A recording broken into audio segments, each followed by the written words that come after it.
नमस्कार. आज मी बनवणार आहे मस्त झणझणीत आणि तर्रीदार असा चिकनचा रस्सा. तर यासाठी आपल्याला लागणार आहे 1 किलो चिकन. हे चिकन आपल्याला 2 पाण्यांनी व्यवस्थित धुवून घ्यायचं आहे आणि त्याच्यातलं सगळं पाणी काढून बाजूला ठेवून द्यायचं आहे. आता वाटण्यासाठी आपल्याला लागणार आहेत 3 मोठे कांदे. तर या पद्धतीने आपण ते चिरून घेतलेले आहेत. कांदा खूप लहान चिरायची गरज नाही आहे, कारण आपल्याला ते वाटण्यासाठी परतायचं आहे. त्यामुळे असे उभे काप करून घेतले तरी चालण्यासारखं आहे. आता आपण याचा मसाला तयार करून घेऊयात. त्यासाठी आपल्याला लागणार आहे 1 चमचा धने आणि बडीशेप.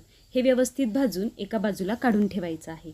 नंतर त्यात जिरे, लवंग, मिरी, दालचिनी आणि 3-4 छोटी इलायची घेऊन भाजायच्या आहेत आणि त्याही बाजूला काढून ठेवायच्या.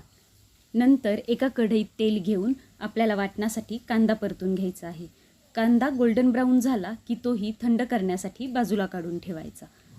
आणि हे जे खडे मसाले आपण गरम करून घेतले होते ते आता थंड झालेले आहेत. तर तेही आपण आता मिक्सरच्या भांड्यामध्ये काढून घेऊयात.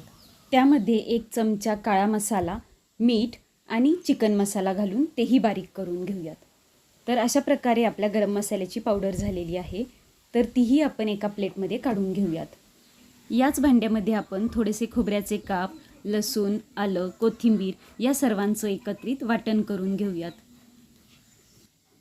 तर हे पहा, थोडंसं पाणी घालून आपण हे वाटण किती छान बारीक असं वाटून घेतलेलं आहे.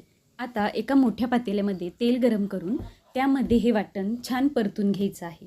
2-4 मिनटं परतून झाल्यानंतर याला तेलाचा तवंग यायला लागेल. आता यामध्ये कांद्याचं वाटण घालायचं आहे. हे वाटण आपल्याला जास्त परतावं नाही लागणार, कारण आपण ऑलरेडी कांदा व्यवस्थित भाजून घेतला होता. त्यामुळे 1-2 मिनटं परतून झाल्यानंतर यामध्ये आपण घरी तयार केलेला गरम मसाला टाकायचा आहे.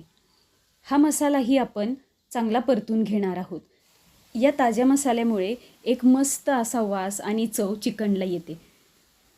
आता यामध्ये थोडी हळद आणि बेडगी मिरची पावडर घालून आपण छान हलवून घेऊयात.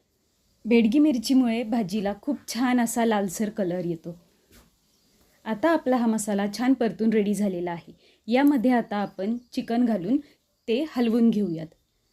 2-3 मिनटं मोठ्या आचेवर चिकन या मसाल्यामध्ये व्यवस्थित परतून घ्यायचं आहे.